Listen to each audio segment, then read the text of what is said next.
Hafide Todishamsu, thank you for your participation in today's virtual oversight hearing.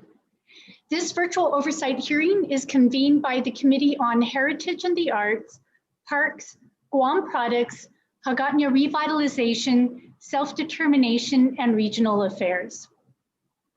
The committee held an informational briefing on July 22nd, 2020, to go over concerns discussed at DPR's oversight hearing held last January.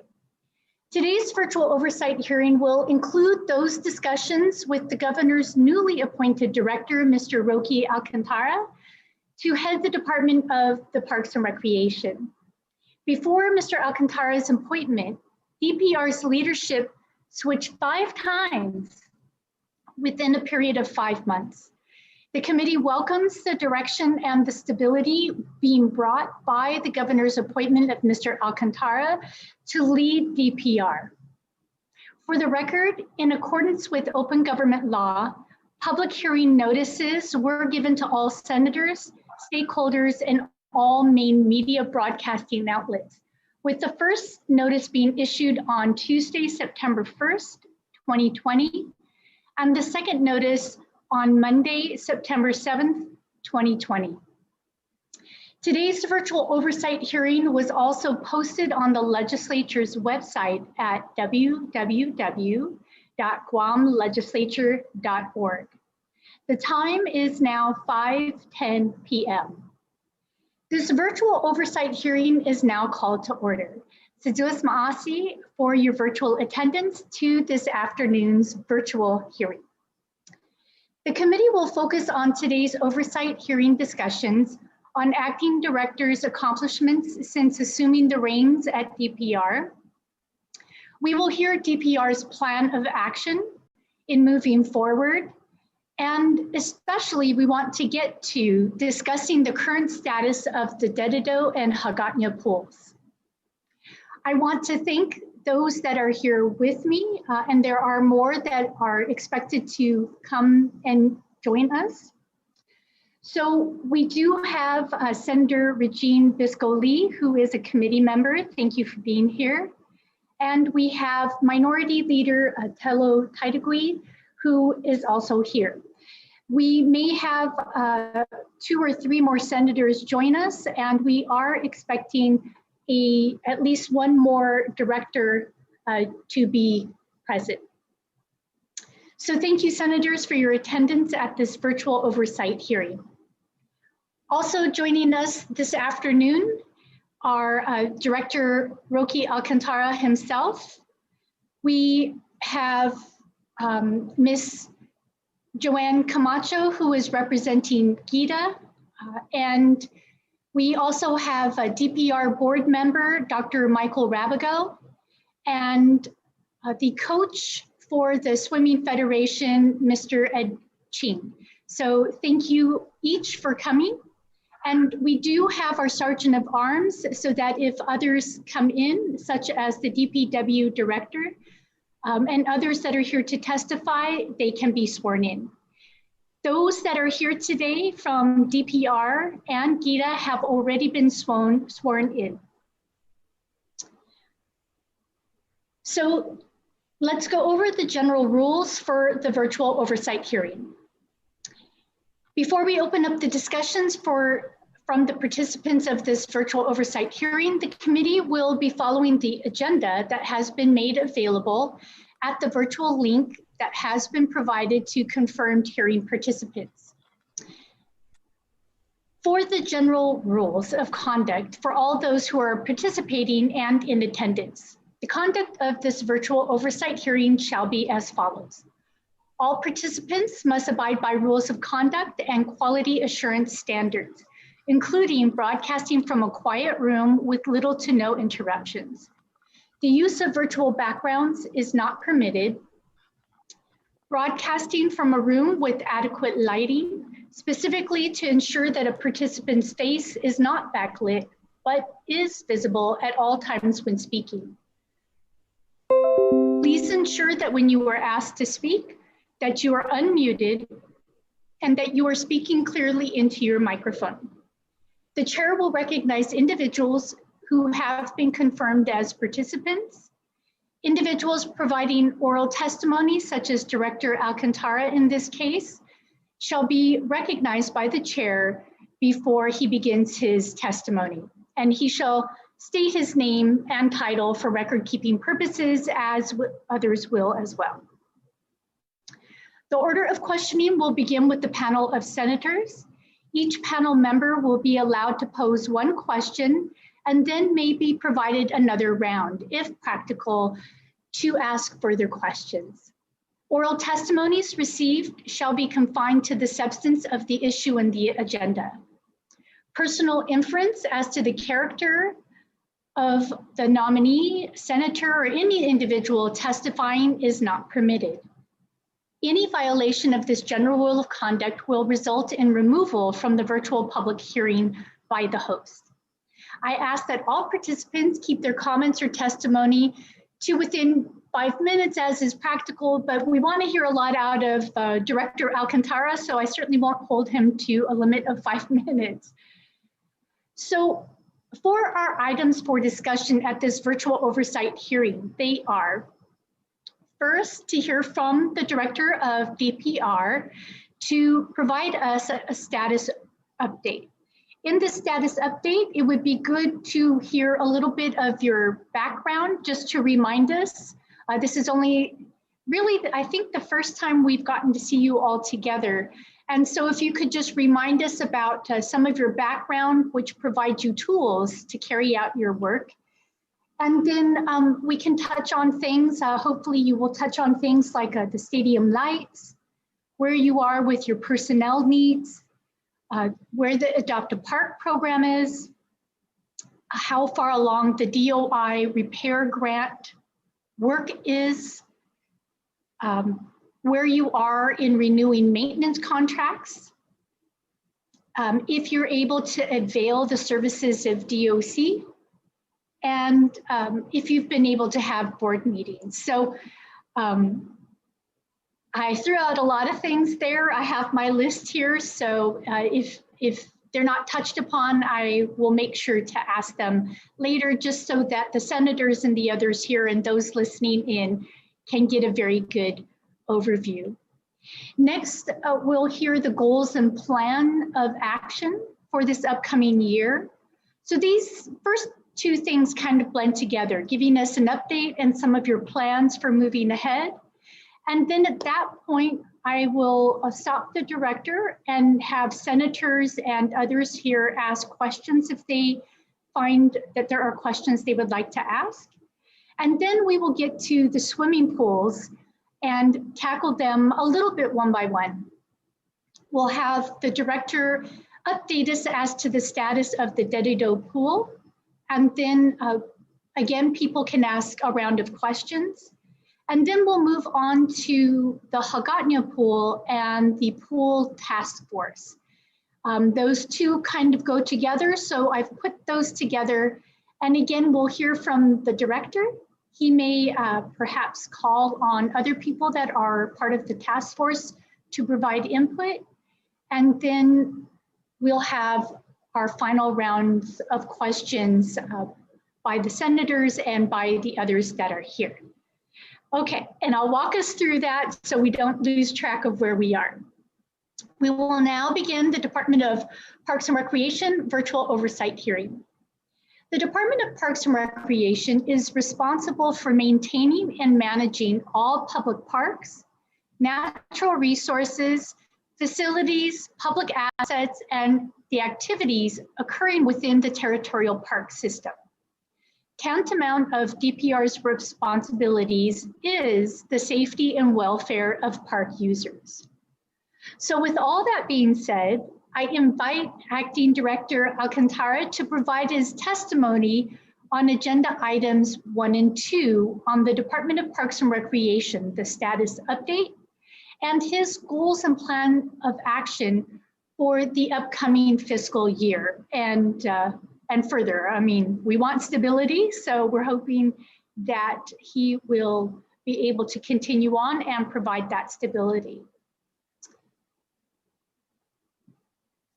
So with this, I will turn it over to you, Director Alcantara, and if you can begin by unmuting yourself and then starting off with your name and your position, and then beginning with your testimony. Good evening, Senators and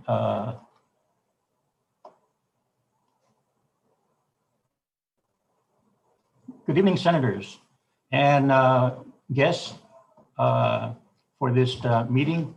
Of course, my name is Rocky Anderson Alcantara. My background is in contracts management, procurement, and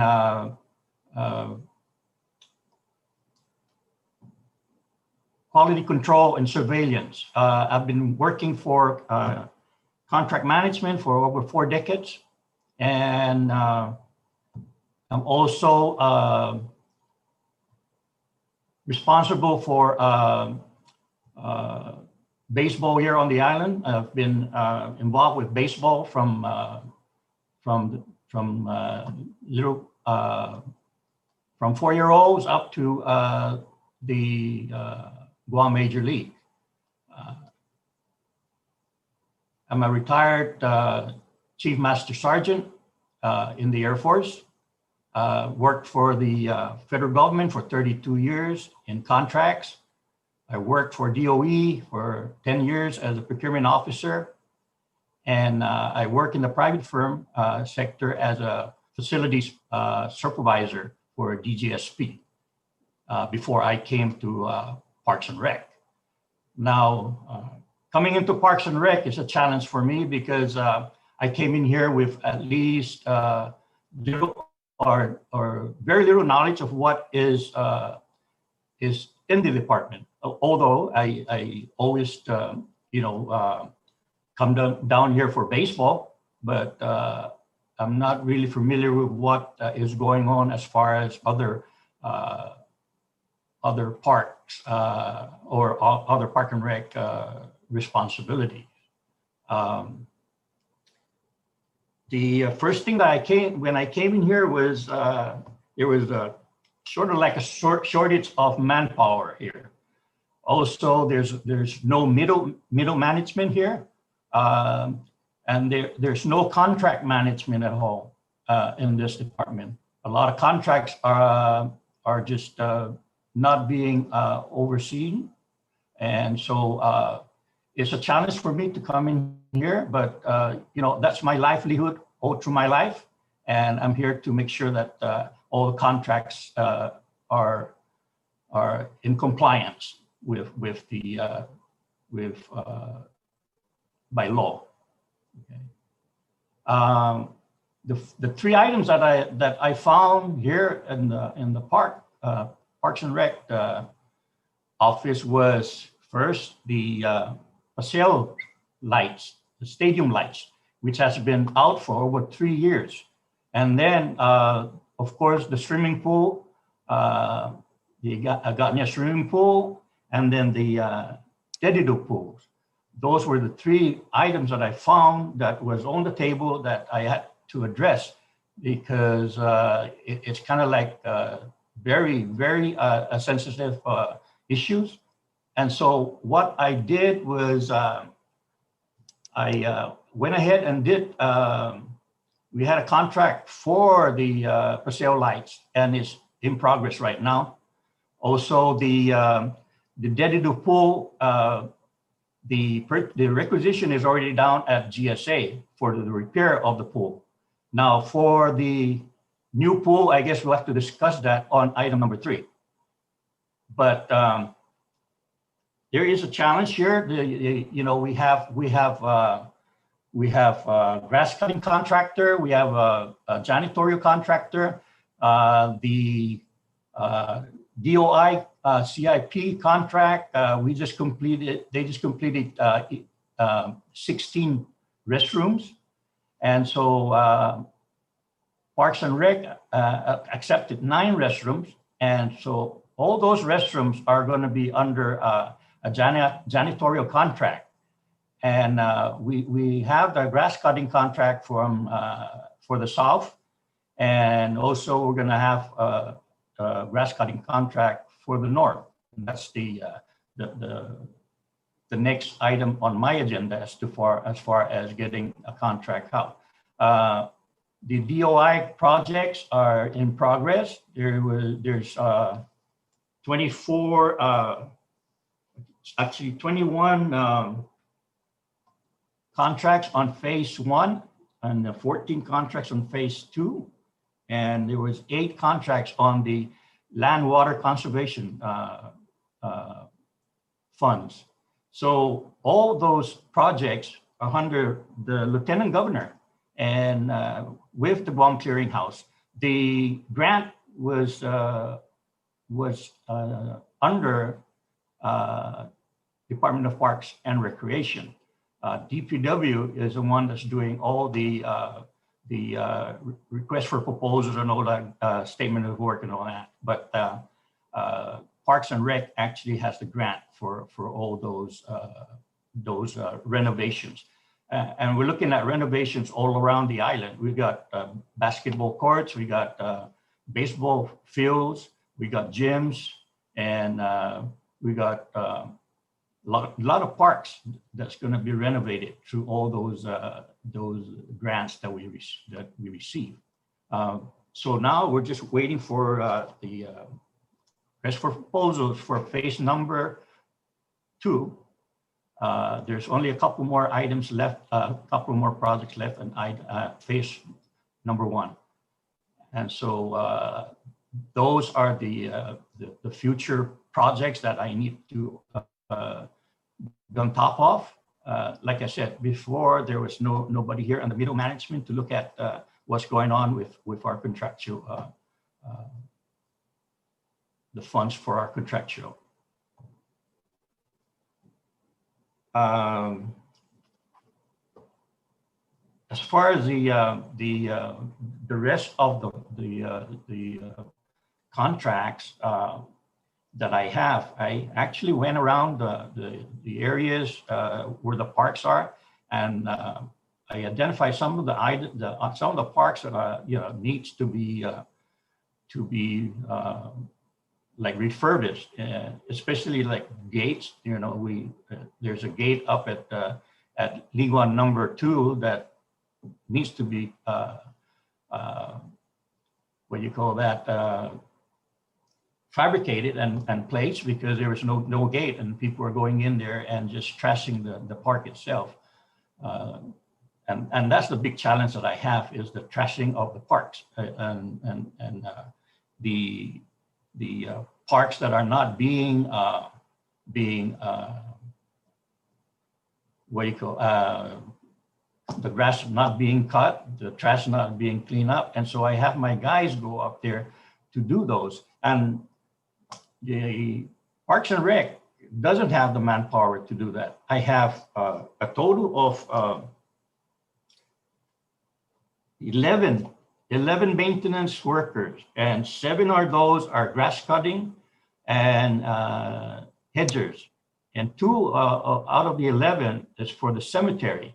We still have the cemetery at Tigua PD Cemetery that we do the burials for.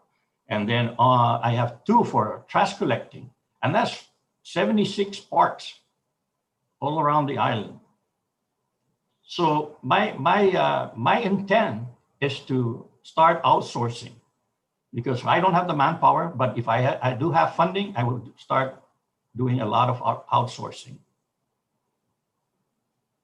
I also submitted, because the Parks and Recreation only has about 4 bush cutters, 2 blowers, and 2 riding mowers, and a couple of edgers. So I submitted a grant to USDA for all the equipment that's needed here at the parks, including PPEs, because they're out there just cutting with no safety or any protective equipment.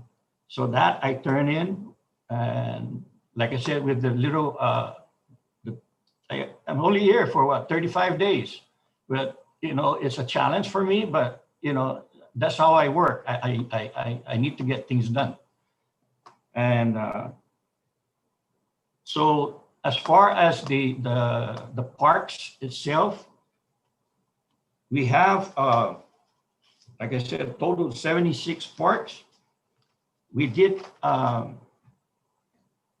have about 33 of those parks under MOU and MOA and MOU and adopted. But we still have 21 parks that Parks and Rec has to take care of, which is about 237 acres. The outsource that I have is only good for eight parks, and that's only for the southern side. So that's a challenge for me to get the northern side of the island outsourced on grass garden.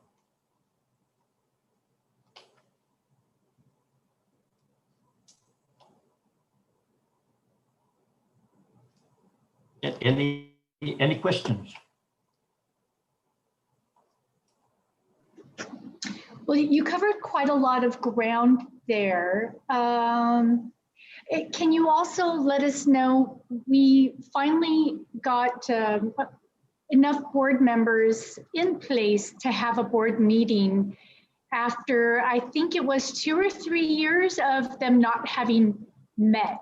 So how many board meetings have they had, and when is the next one scheduled for? We have had the first board meeting with all the 7, actually 6 board members that attended. One was excused, and that was the student representative. But we actually were supposed to schedule another meeting around the first week of September, but because of the COVID, it was postponed until further notice. But if everything comes back to normal, that's the first thing on our agenda, is to have a board meeting.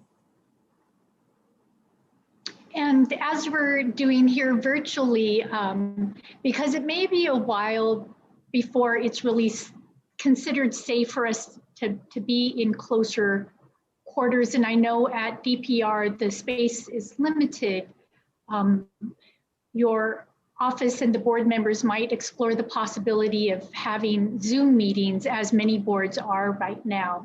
And that way, there isn't as much work specifically on your shoulders. There's a little bit that's spread out amongst the board members, so that they're becoming more familiar with DPR, and they're also able to provide you the guidance that is their role. But what I will do is I will go around with the senators and the others that are here to see if there are questions, and I'll reserve my other questions for afterward. Senator Lee, do you have questions? Thank you very much, Madam Chair, for calling this long overdue oversight hearing. And I want to thank Mr. Alcantara for stepping into this position. As the chair had mentioned, there's been a number of folks in and out of this position. And so I certainly look forward to working with you. But I do want to discuss a letter that I had sent to your office on July 22nd of this year. And actually, this letter was a follow-up of an initial letter that I sent to the previous director. Actually, I sent it to Mr. Birch and Mr. Ibanez in February of this year.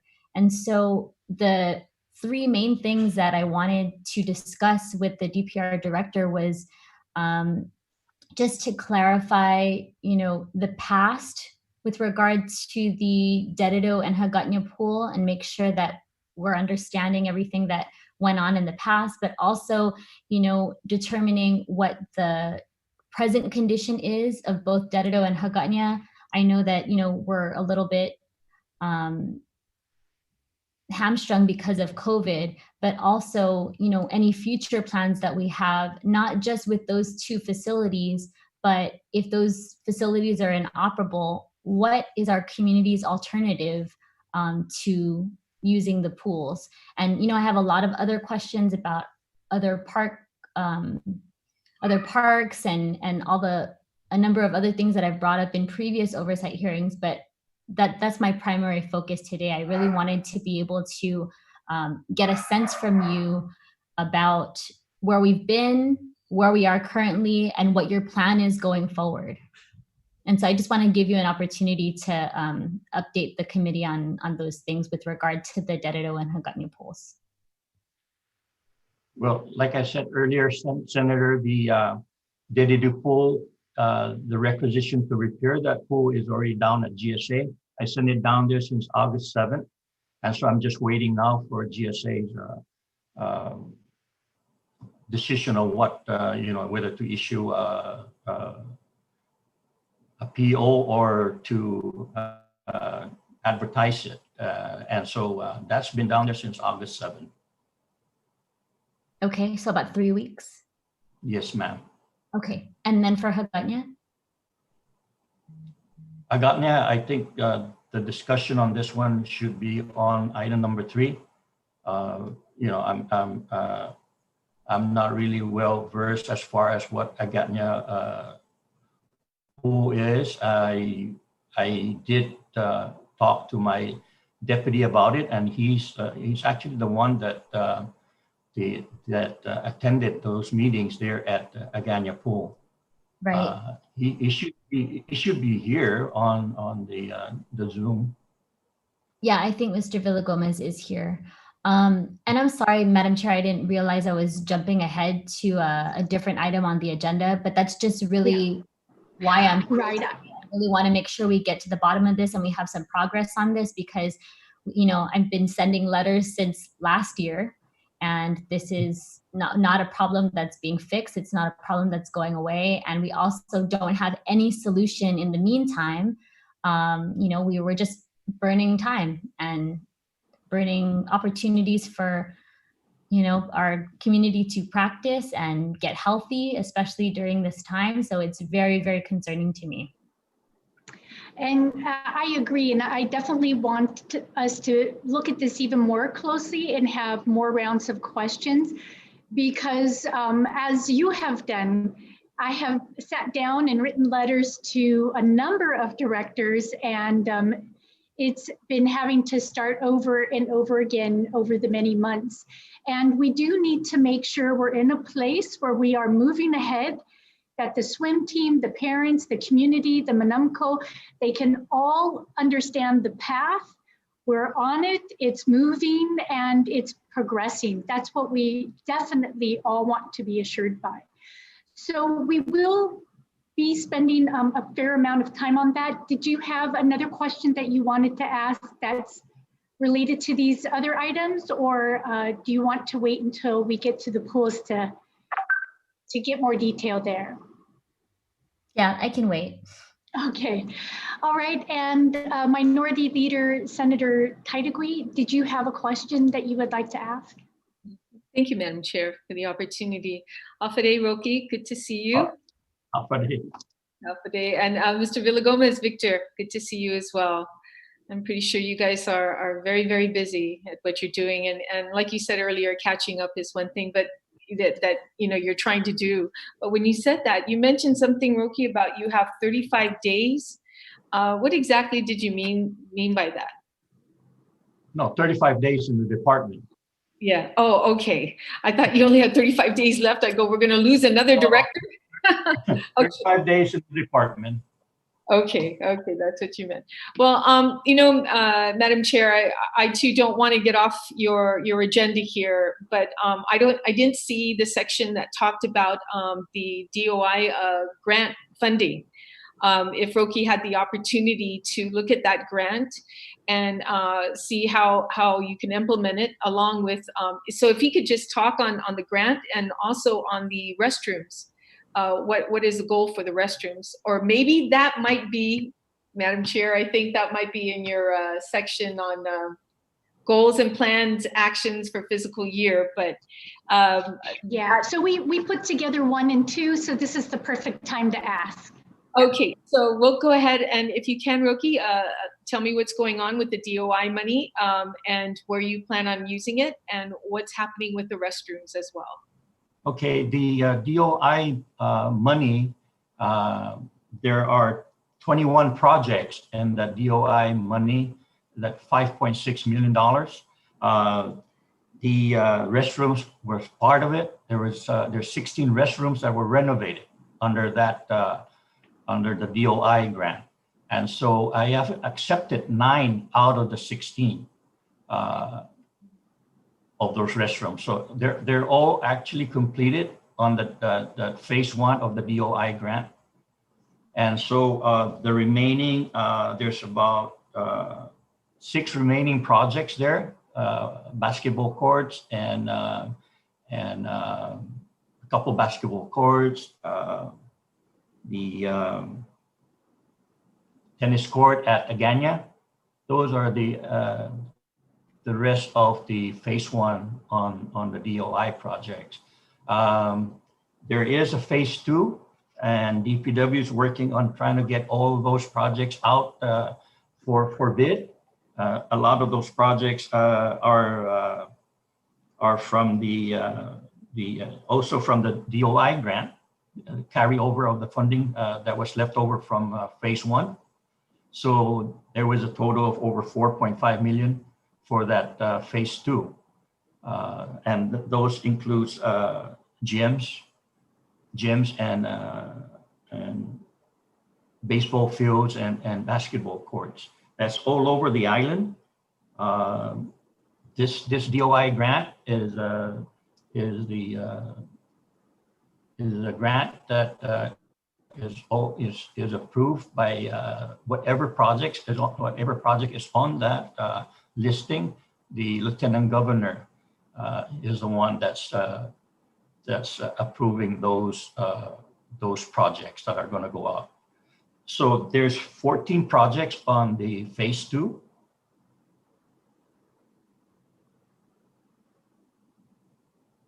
And then, like I said, those are going out for bid because of the amount of the project itself. They're all over 100,000. So that has to go out for an RFP and also for advertisement by Public Works. Okay, and then the other grant, which is the Land Water Conservation Funds, that's about 1.6 million, and that's already there's 8 projects on that to be worked on that grant. So those are the projects that are actually all around the island. We got projects in Manila, Barrigada, Dedidu, even all around the island. All the parks actually are supposed to get the cameras, the surveillance cameras. So that's part of the grant. Thank you, Roki. In fact, that was you hit that last one perfectly. I've been pushing that on security at our parks. So it's going to happen. It's going to happen. Okay, that's good to hear. The cameras are still in the mix. I know it's not a whole lot, but hopefully this will be the first phase of it, and then you can incorporate more safety mechanisms for these areas, for our community. So yes, that's and projects. I think, Madam Chair, if anything, we can get a list of those projects, an updated list, because we did see one last year, and it might have been changed because, like you mentioned, the second phase, this is all going to be agreed upon or decided upon by the Lieutenant Governor. Is that what you said, Roki? That's correct. Okay, so That's correct. That's correct. Yeah, so the clearinghouse and the Lieutenant Governor, and those are the ones that they identified when they sat down with the mayors, and so those were the projects that were identified in the villages. Okay, that sounds good. And yeah, just for your information, Senator, the camera is really needed because of we have 2 restrooms that are already vandalized. And so, yeah, those will be very beneficial for us. Yeah, absolutely. Okay, well, thank you. And thank you, Madam Chair, for the opportunity to ask about that. And looking forward to that list to see what those projects will be coming in the future. I appreciate your hard work there, Roki. Thank you. And Victor, too. Thank you. Oh, sorry. I've asked for I think it's the updated list to be placed in our chat so that you can have access to it. And I'm not sure we've received the list that you were mentioning of the 8 projects, which was 1.6 or 1.7 million dollars. Do you happen to have that list with you, Director? If you could send that to my office, and then we'll share it with the other senators as well. Following up on the question with the security cameras, in the past, we've talked about having DPR work with the Guam Police Department. Is that still the plan, that the information would be sent to the Guam Police Department, or how are you looking at those security cameras right now? Who would be doing the observing and the reporting? It's going to be the police department, because like I said, we only have 2 park rangers, and we cannot have one sit down and observe the camera. You know, unless I get additional help for park rangers, then I'm pretty sure we can man the cameras.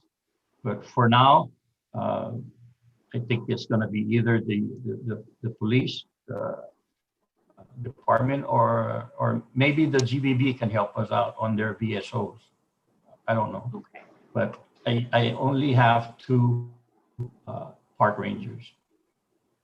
Right, and we've had some discussion already about the fact that you can now be building up rules and regulations for developing a volunteer corps, and work with perhaps the Guam Police Department and how they train their reservists, and maybe work out some sort of agreement with them to provide you more patrol officers at this point in time. If I could also get a little bit of background, and then we will move on to item 3, which is the pools. And I do want to mention that we also have one more of our Department of Parks and Recreation board members, and that is Chris Duenas. So he will be able to ask questions when we get to that section. But if he has a question about this other part of the work, he or Dr. Rabigo can let me know that they would like to ask questions as well. So for the stadium lights, when are you estimating that is going to be finished? I think there's quite a number of lights and light fixtures that need to be replaced. Maybe about 66, I think you told me. It was a pretty high number. When is that going to be finished and usable? There's 54 light fixtures that needs to be replaced, and 66 light bulbs that has to be replaced. The contractor is working on it right now. Hopefully within a couple of weeks, it should be done. It's just a matter of getting a lifter that will go up about 80 to 90 feet. And that's the hold up right now. But I just checked with the contractor today, and he said that by Friday, she'll have the equipment here at Paseo. So it's in progress after so many years, but it's getting done. Very good. It sounds like it was quite a bit of need with 54 light fixtures and 66 light bulbs. And so that being done in a couple of weeks will be a step ahead of the many steps of things that need to be accomplished. With personnel needs, I know you mentioned that there hasn't been middle management, and one of the issues has been that some of the middle management, I think there was maybe just one person, was actually moved to DPW.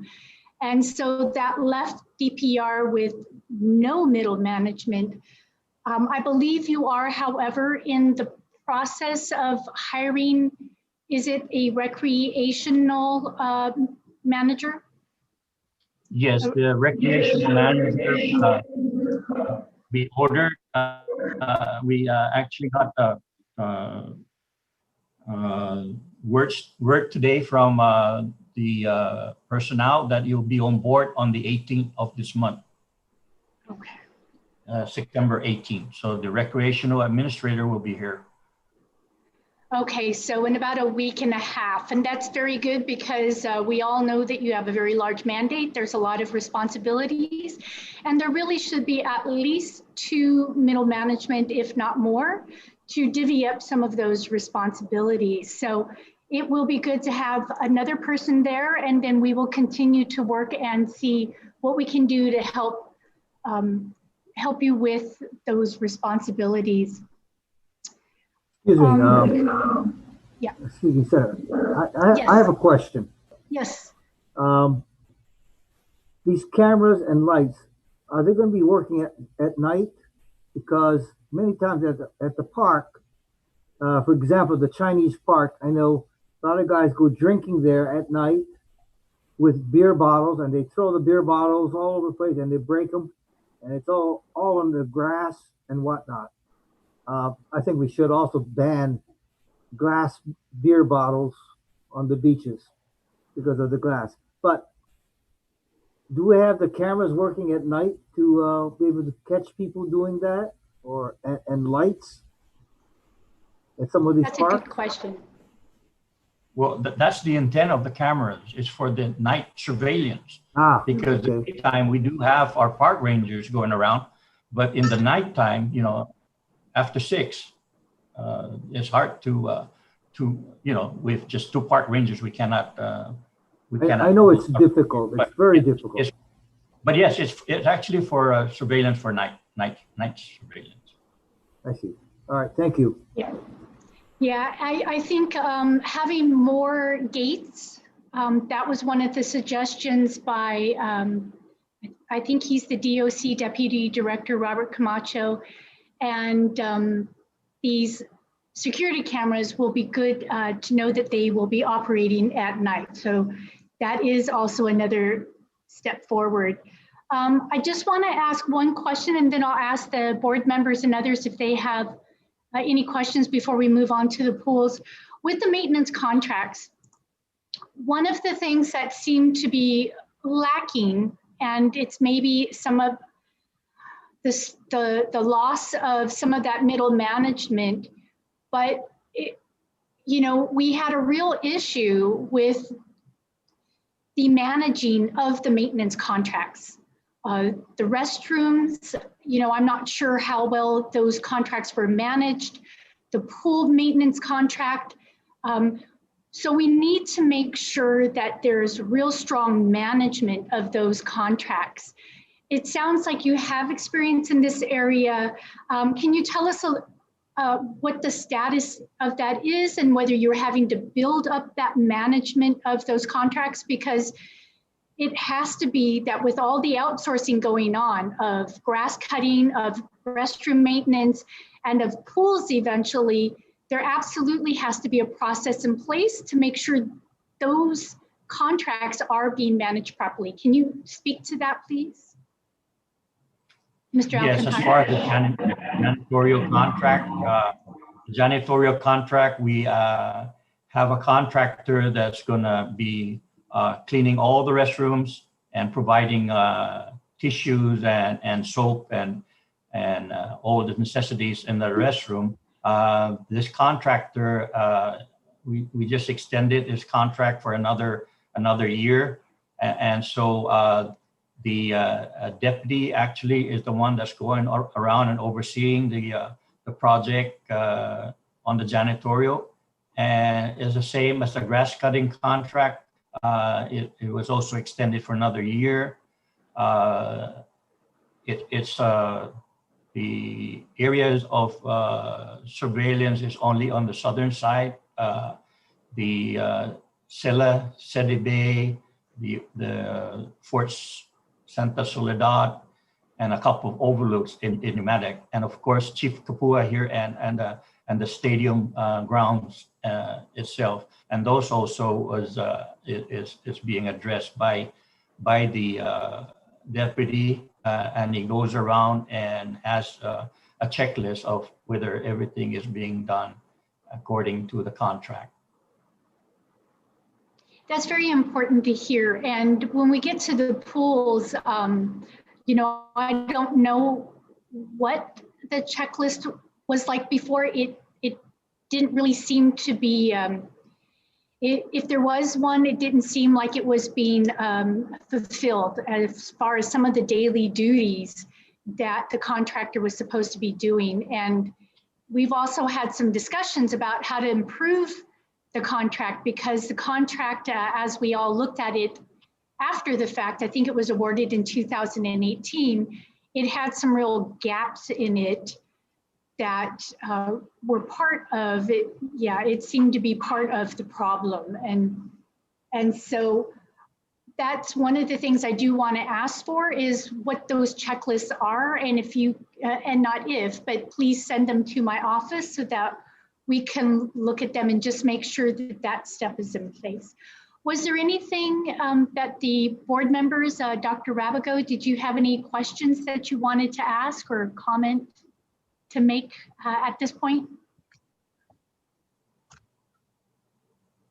No, Senator, I'm good. I'm just glad that there's some status of, since the last meeting we had with Mr. Contra, and I really appreciate a lot of things moving right now. I mean, I think the last we heard, right, was the last official board meeting was 6 years ago.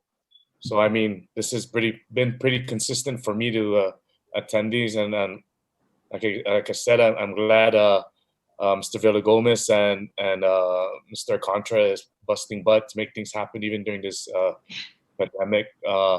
I only wish and hope that they increase their staffing pattern, because I kind of feel for them when they're stuck with just 7 guys and there's shortage on equipment. I mean, if we can come up with some type of program that where we can resource it out to other international federations, like, I mean, basketball can control the courts and, you know, get their clubs to clean it up, and it's something to help with these guys, because right now I know what it is just to even just run one gym. It's a headache, especially doing it by myself. So, you know, if we can get more manning for these guys, that would be great. Yes, and it's the COVID-19 hits in different ways, as was mentioned briefly. The Department of Corrections, they usually, I think, assist a fair amount, but right now they cannot assist. That's my understanding. Is that correct, Director? Yes, ma'am. We do have the public law, that public law 15-116, that states that the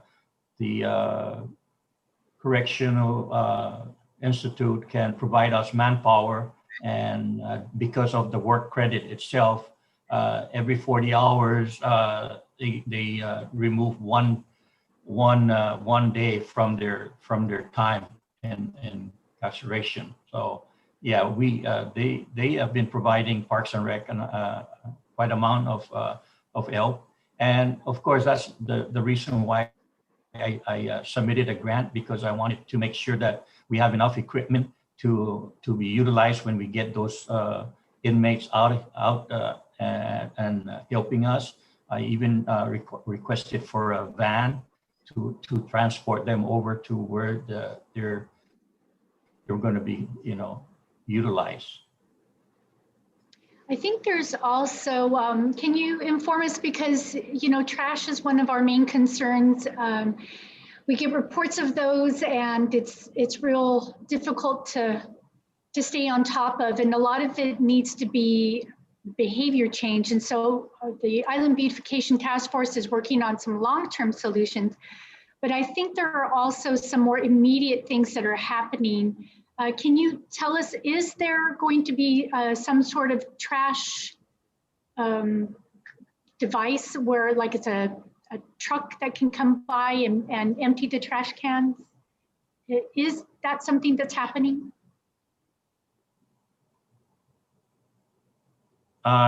Yes, Senator. That was also included in the that equipment was also included in the grant that I wrote, and so that would be helpful to us, because they can just load the trash on there and it's like a mini dump truck, and hopefully that I get the approval on that grant, and it will serve the purpose. Okay, so it's in that grant. I got it. And that's one of your qualities is a grant writing background. So we hope you much success with that grant. For Chris Duenas, before we move on to, is he still here? I know sometimes I'm on, sorry. Oh, there you are. Okay, I'm used to seeing your name, but you're visible Sorry, now. yeah. Just excuse me, I'm actually in my car right now, but I did have one that's fine. question as far as maintenance goes. You know, we're talking about being short manned and whatever else, and I totally understand that the department itself is short staffed. But you know, looking at the whole picture here, we have to think that okay, so we have X amount of parks, X amount of facilities that DPR needs to maintain, but we have contracts out for people to maintain those parks. So I've seen a couple times where we're kind of double dipping manpower of DPR. We're using DPR resources to kind of make up for the slack of those that we've been contracting out. And firsthand is the pool. And so, you know, I think the rather than to say that we're you know, short staffed, which is obviously the issue, it's always been a big issue. We should just say how many people or how many facilities do we need, how many people do we need to maintain those facilities, and contract those out. So we already said that the deputy is on top of the maintenance. So I'd like to hear from the deputy what contracts are being done as far as the maintenance, because we know that the maintenance is the biggest shortfall for DPR specifically. And I don't mean to ridicule or anything else, but it's the pool is number one, and we've seen parks being dilapidated constantly over and over again, time and time again. We just see these parks just dwindle, and we see it right in front of us. We drive by them every day and we say, well, why couldn't they fix this? Why couldn't they fix that? Let's go just come up with the solution and just do it. It's everybody uses these parks. You want to do the MOUs, do it. We want to do the contracts out to maintenance, hold them accountable. That is the problem, is that we're not holding these contractors accountable for maintaining their facilities and going back to them and saying, you owe us some money. We got to start knocking on their doors and saying, you owe us money for every day that pool is closed, that Canton Construction owes DPR or DPW, whatever it is government of Guam, they owe $450 for every single day that pool is closed. So they owe the government of Guam a buttload of money. You're at $660,000 for 2 years. $660,000 for 2 years. That's crazy. For an ill-maintained pool, for a half-assed, excuse my language, but we didn't get what we paid for. So all I'm saying is, time and time again, we're hearing this, we're short-staffed, but then we're doing contracts. So what are we doing the contracts for? And who's overseeing these contracts? I understand that the director has a lot on his hands, especially coming in and 35 days in.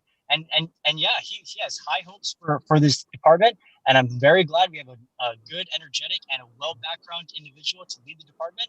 But we need his staff to be up to par with the director. So I want to hear from the deputy as to what it is that the maintenance contracts that we have out, because that's why Southern High failed. That's why Dedito failed. That's why Agana failed. You fail those pools, you fail everyone, the entire community that uses those pools. So I want to hear from the deputy what it is that's being done to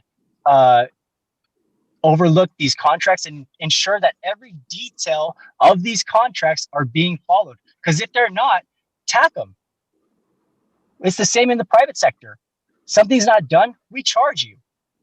We give half the payment up front. For my company, we give half the payment up front. You don't deliver, you're delayed, we pull that. And so it's more than just a good relationship with the contractor. It's the accountability of the company. We can't do shake hands, pat on the backs for money that belongs to the people. We can't. So I want to hear from the deputy if we can, please. Yes, so The Deputy Director, Mr. Villagomez, is here. Before we continue on, we just need to have Tom, our Sergeant of Arms, Tom Unisuk, if you could swear in the Deputy Director, please.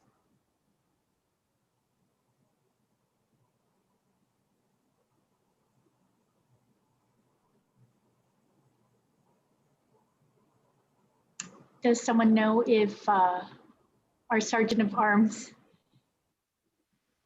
is there? He might have had to run on a break.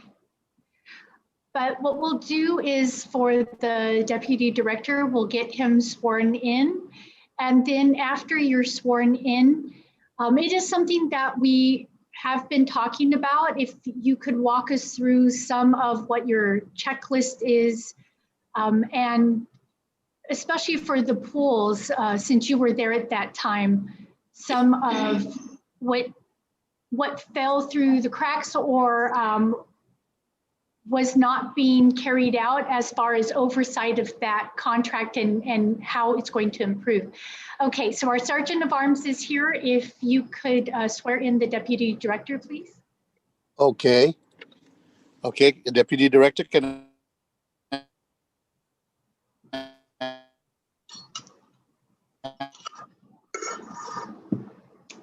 raise your right hand that what you did, whether it be electronically and in writing, be the truth, the whole truth, and nothing but the truth, so help you God? Can I get a response? Yeah, is your volume, you don't look like you're muted for the Deputy Director, but is your volume adequate? Because we're not hearing you. Oh, I apologize. Hold on, let me check it. Hold on. Sergeant of Arms, your volume is good, but for the Deputy Director, I'm just making sure. Okay, well, I heard the door close. I think so. Okay, Deputy Director, you ready? Oh, I could have sworn I heard the door close when you got up, but we're having trouble hearing you speak.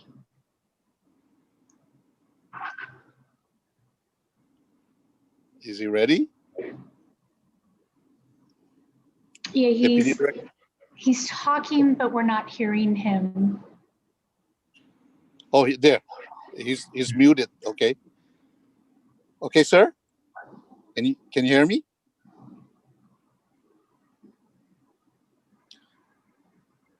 Hello?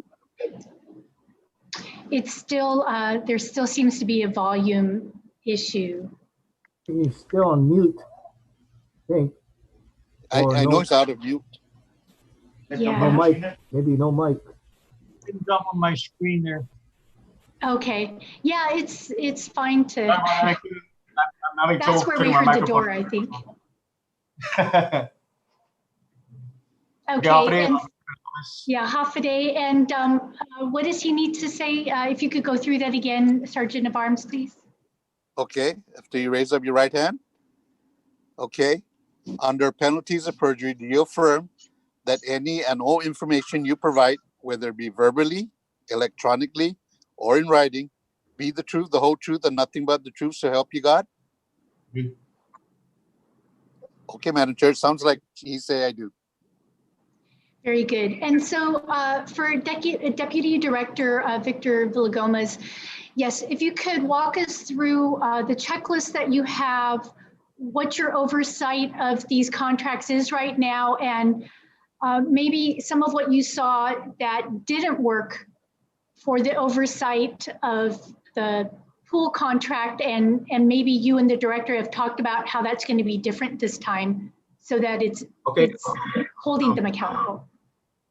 So what it is prior to me coming on board, the employee that left us to DPW, he was detailed with or tasked with the overseeing the maintenance contract for the pools. During that time, prior to the pool closing, I think I had been oversaw for the last 2 months before it actually closed. So a lot lot of times when I got calls from anybody or I went over, what I usually use as my checklist was I followed the scope of work as far as what was laid out in the contract. Every time I did go to check these sites, they were doing what they were supposed to be doing. But then other than that, whenever I needed something done or I had a request, it was done very, very quickly.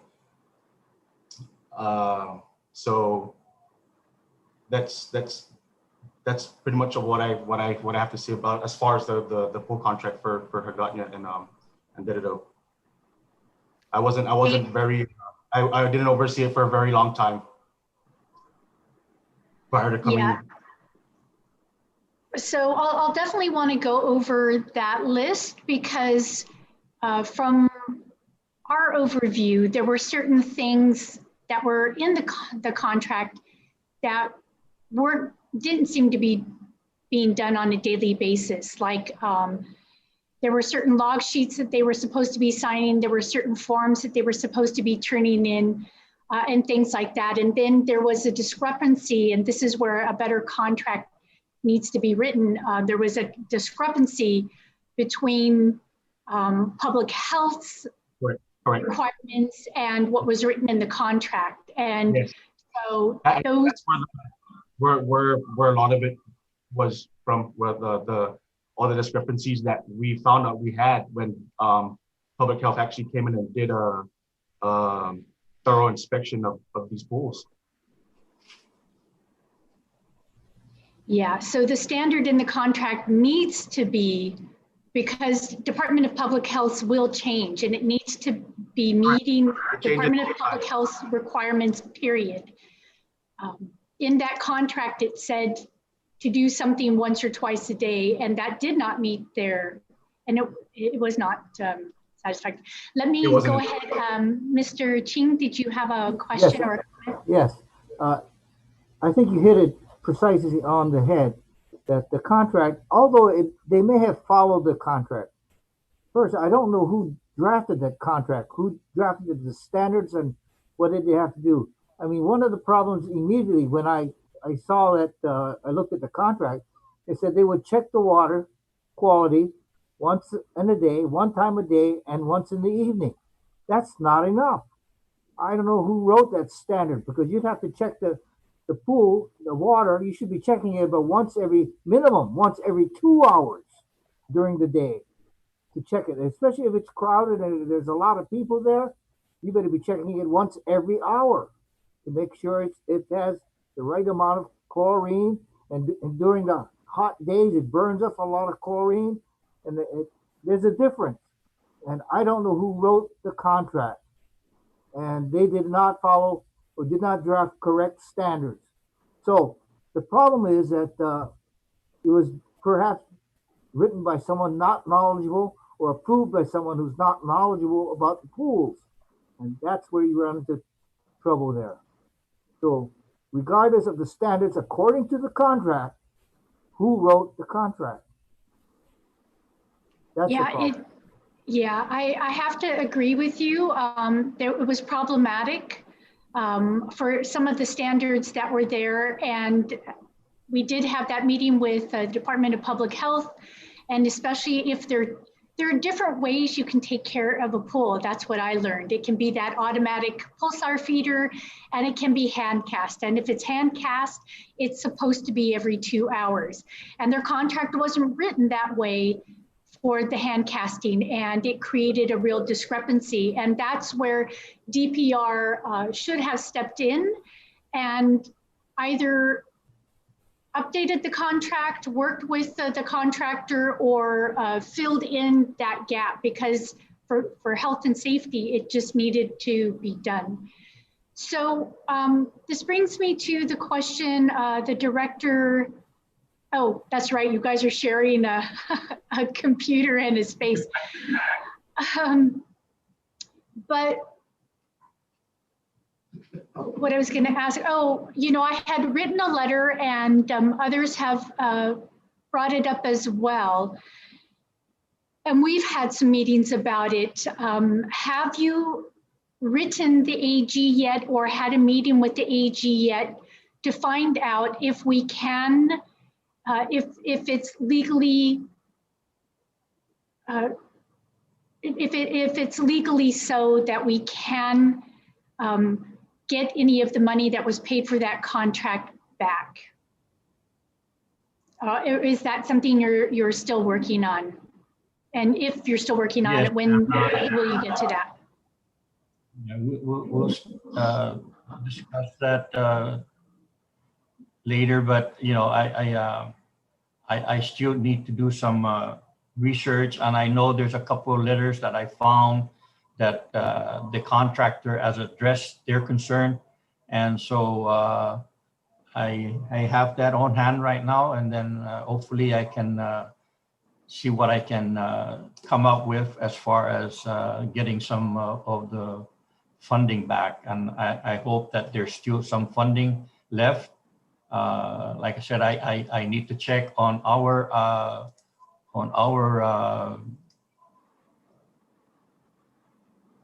AO that and see if she has those funding still available in our books. So that one I need to do more research before I send something over to the AG.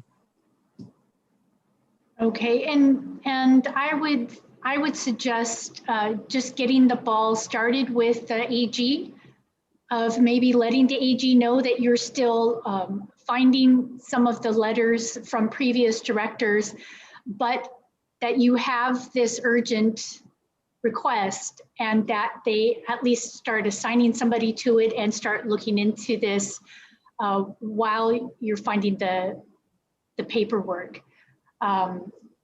So that would be what I would suggest. So with this, since we've gotten into item 3, basically, let's go ahead and start with the Taitano pool, because that's the smaller issue and we can get that out of the way.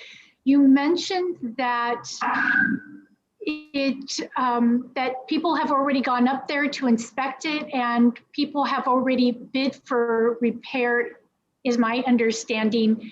And that has been with GSA since August 7th. Is that, are those all the things that you had mentioned, Director? Yes, those were submitted to GSA since August 7th. All the requisition and all the bid documents that we received, they're all at GSA, and because of the cost, probably they're waiting for advertising this the repair of the pools on the paper, on the newspaper. So I'm just waiting right now to see what their decision is. Whatever the Chief Procurement Officer has to address, then you know I'm welcome to get all the information from her. But I've sent all the documents that when we had the site visit up at the Taitano pool, there was about 5 contractors that showed interest in repairing the pool. So those were actually sent down to GSA. Okay. And also that includes the maintenance of the pool. Okay, so it would include the repair and the maintenance for until the end of the fiscal year, or for what period of time? There's an addition to that contract, that the contractor that wins the contract will have a 2-year maintenance on that project. They will be responsible for 2 years. Okay, and I know that we had talked about that this time around, we wanted to make sure that there was extensive experience with maintaining pools. And that had been some of the concern with the past contract is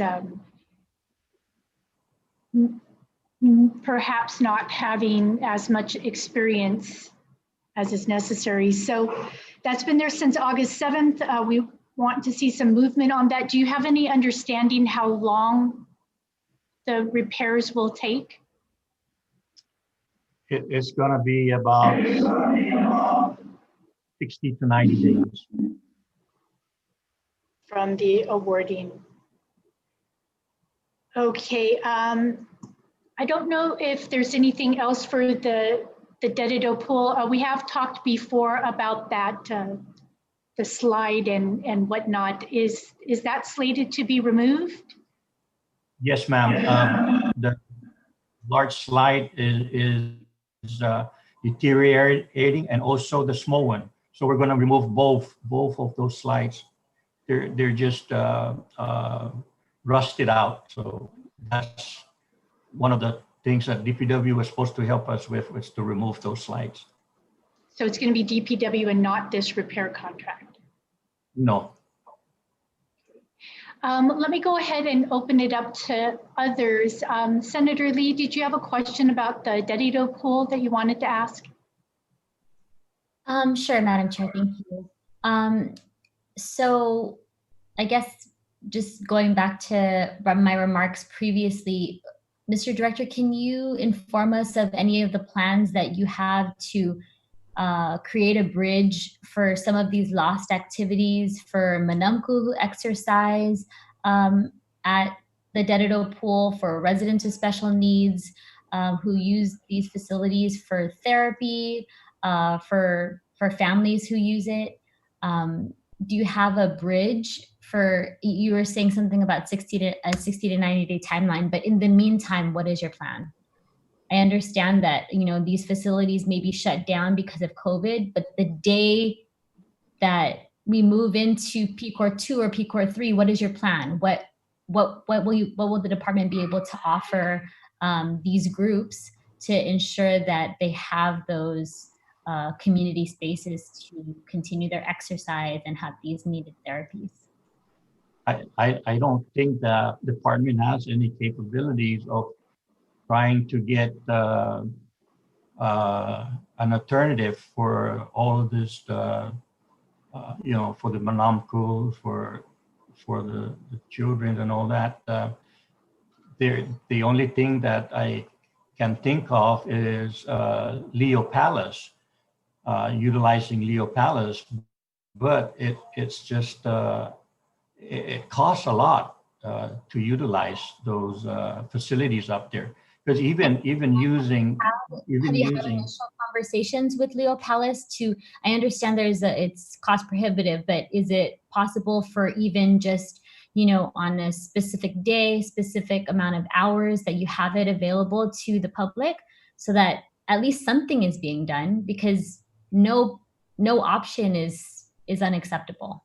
And so, yeah, I'm just wondering what else you might have thought of, or your team, if Mr. Villagomez is still on.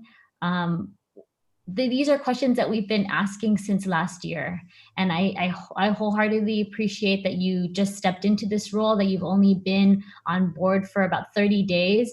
Yeah, I get that, but we really need to be able to hit the ground running on this thing because we've lost so many months. And so as soon as we're able to, as soon as public health and the governor decide that that's something that, you know, these activities can take place, I want us to be ready, and I want us to have a plan so that we can move forward and you know, give these groups an opportunity. And Mr. Director, I know that's what you want to do too.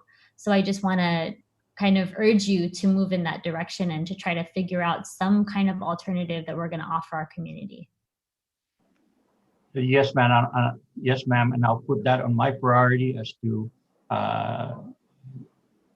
going up to Leo Palace and checking what the, you know, what they can offer us as far as for, you know, utilizing their facilities until our pool is completed. Okay, thank you. Madam Chair, there was also additional discussions aside from the private sector. There were discussions I think you might have had with the previous director about having DoD partners and the military open up their facilities to potential residents who are waiting for the pool to be both pools, Hagåtña and Derecho, to be replaced. And so I wasn't sure if you had an update for us or if the acting director might have an update for us with regard to DoD facilities in addition to that. Yeah, it will be good for the director to touch bases there. They are not able to offer something regularly, but I think if the director reaches out to, a variety of establishments, Leo Palace for the competitive swimmers, but perhaps for those like the Manumco and the rehabilitation for those with special needs.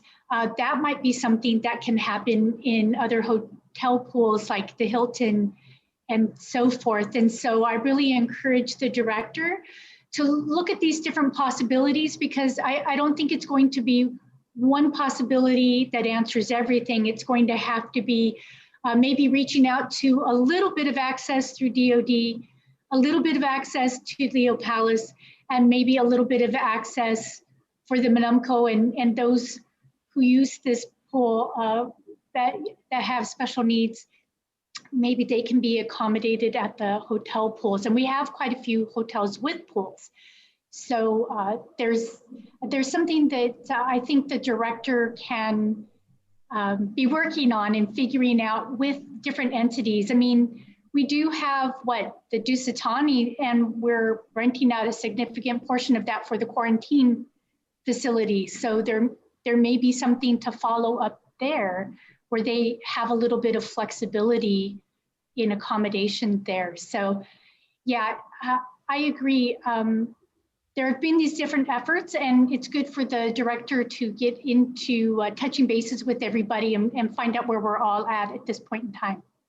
Right. And from my end, I can certainly commit to resending my letter. I sent you a letter, Mr. Director, on July 22nd.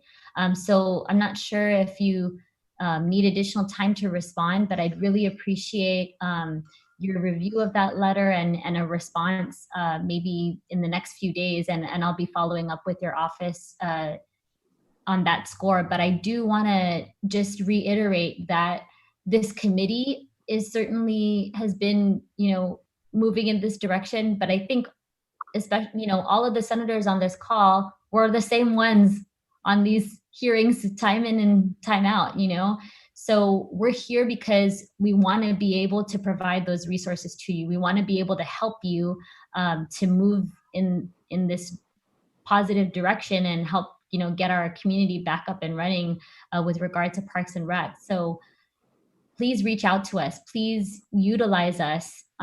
We want to be able to help you. We want, your success is our success. And so I just really want to reiterate that. I know you're coming in fresh and you have a lot of really great background, but please know that there are people in this government who really, really want you to succeed.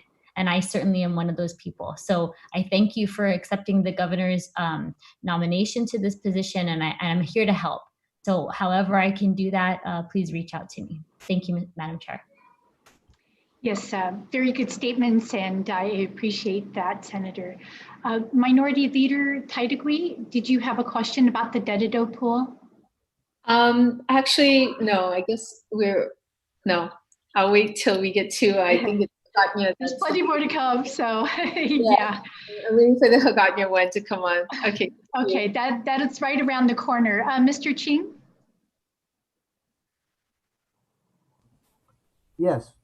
Since we're talking about redoing a new pool for Hagåtña, I think we should redo also the Derecho pool. Originally, when it was built, we met with the director of Parks and Rec at the time, and we pointed out to him that the original thought of putting a pool there, but for recreational purposes only and not for competition use, we told them it's wrong because you're going to have a far greater use for you set it up for competition, you set it up for use for the community, not only for recreational purposes, where they said their consultant from California said they could make money on it. And we told them, you're crazy. You're not going to make money. Recreational facilities are lost leaders, and it's there to attract people there, for especially in hotels, but it's a lost leader. You don't make money. And that pool should be redone so it can be used for competition purposes and for health purposes, where it can be used for by the Monamco and for other health purposes, not only for recreational purposes for the kids. And I think it should be redone because right now that pool is not being used, or that space, that whole area is not being used to its highest and best use. So as part of the plan, my proposal would be to redo the Ganya pool if you got the money, and the digital pool. Fill it up and redo it. Well, there is a pool task force, and this is why we have Gita here, and hopefully the Department of Public Works will be joining us as well. But that is something that the task force could continue to contemplate. Right now, they're focusing on what to do for a competitive pool that fits people's needs, but they could also add this assessment on and see what their final evaluation is. But so that's something for us to consider, having the pool task force also look at. Thank you for that. Let's see, for Dr. Rabago, did you have any questions on the Dedido pool that you wanted, or comments that you wanted to make? No, I'm good. Okay, and then for Chris Duenas, did you have any question or comment regarding the Dedido pool? Yeah, so, years ago, before Dedido Pool was even built, I remember those conversations back in that administration when, the conversation came to us and said, what's an ideal pool for swimmers to be using and whatever else. So we were expecting Olympic-sized pool, 50-meter pool by 25 yards or by 25 meters. That's not what we got, and now we're talking about building a new pool. I think that conversation needs to stop. There should be no conversations of a new pool because that conversation started with Southern High. How did that pan out? No one uses it. Dedido pool, new pool. How did that pan out? Nothing. We always revert back to, apologies. We always revert back to Agana pool. So I'll be honest and say I'm totally against building a new pool. We have two perfectly fine pieces of property and that we can use. All we need is good maintenance, a good strategy, give whatever contractor is going to come in here a scope of work. Anything outside of the scope of work, which those slides were out of the scope of work, the entire schematics of that pool was totally out of the scope of work for Dedido pool because it's unusable. Now we're saying we're short-staffed. For a pool like Dedido, you need 6 lifeguards on duty at all times that pool is open. Do we have that? We don't even have 6 lifeguards now. So to me, if you're going to do a new pool, redo Dedido. Dedido needs to be mulled down, redo the whole thing. That was just that was not a well-executed plan. And it's very unfortunate because, everyone was very excited about it, but it didn't last the test of time. And that's the thing is, Agana pool is fine. You could tell me all day that you're an engineer and that the pool is sinking. That was one person from DPW, the chief planner, who did that report for Agana. Sorry, I'm going off topic before anyone starts. Mr. Duenas, you're kind of cutting in and out. Like we'll hear you very clearly, and then I think maybe you're covering your microphone. So I just want to make sure that we capture everything that you're trying to convey. So if you could just. Okay, got it. Can you hear me now? Yes, Sorry. that's much clearer and consistent. Thank you. So, for years we've been reverting back to Agana Pool. We need to just focus on fixing the Agana Pool, molding it to what it needs to be, and just fixing the parts. Any engineer will tell you that. I don't know. Like to me, I don't think that Taitano Pool was a nice trophy piece for that administration. Fine, but it didn't last the test of time. Look at it now. No one uses it. It opens up for a month. It's closed.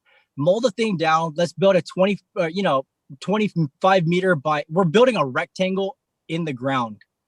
That's all we have to do.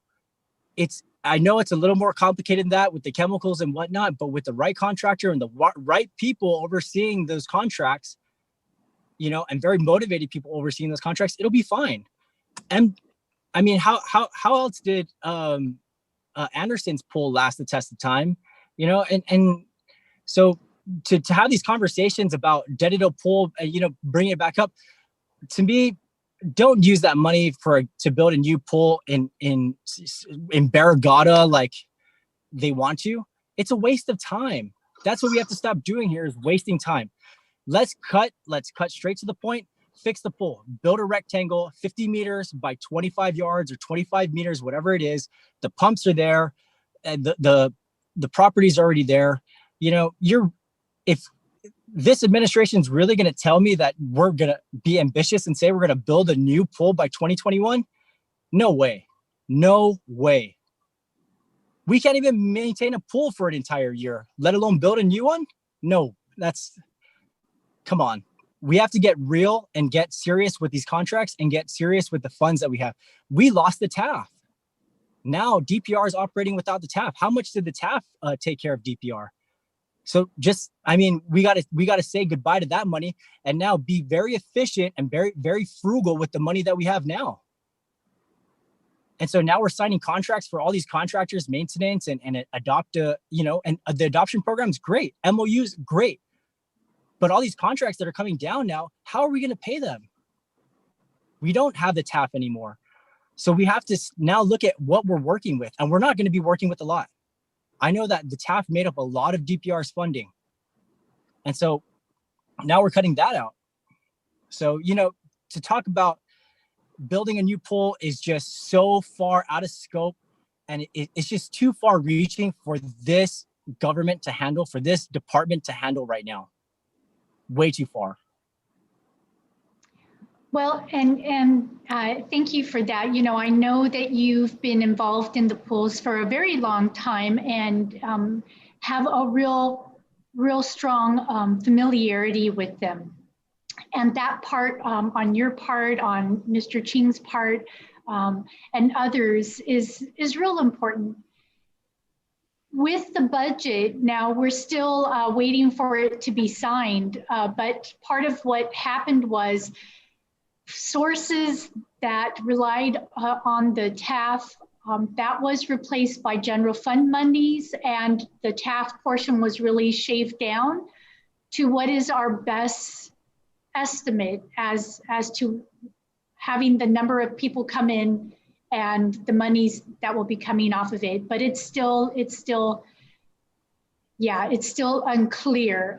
So there is still a portion of DPR's budget that is from the TAF, but instead of it being nearly all, it is now a small portion, maybe a fourth, and 3/4 of it now comes from the general fund. And so there really was a lot of juggling, but all in all, we all have to be really frugal because we've put our best estimates together, but the future is still uncertain because of moments like what we're in right now, PCOR 1. We don't know how often we'll be going back into PCOR 1. Hopefully we're adapting enough that we won't have these severe ups and downs in and out of PCOR 1, but that's not certain. So those points are well made.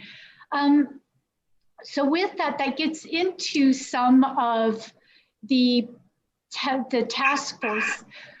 For Director Alcantara, who makes up this pool task force? If you could mention the agencies and the people who represent those agencies. Yeah. Okay. The committee is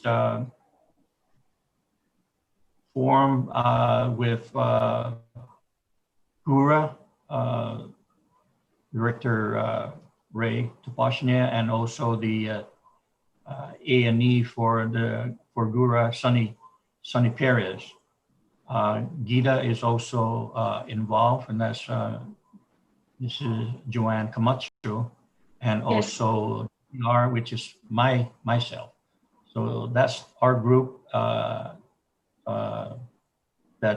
we've been meeting for maybe 3 times already, and that's to discuss the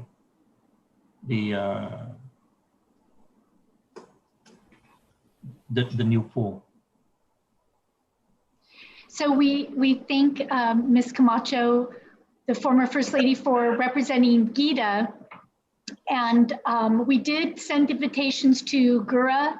We had actually, to my understanding, received confirmations from DPW that the director, Ariola, was going to be attending, and the engineer who had done one of the inspections, Mr. Let me get his last name correct here, Mr. Tamuri. So we're glad that Gita is here. Also, so is DPW not part of that pool task force, or the Department of Land Management? Are they part of it, or have they helped at all? To Director Alcantara. No, ma'am, they're not involved, but they actually gave us their input as far as you know, the land itself, and also the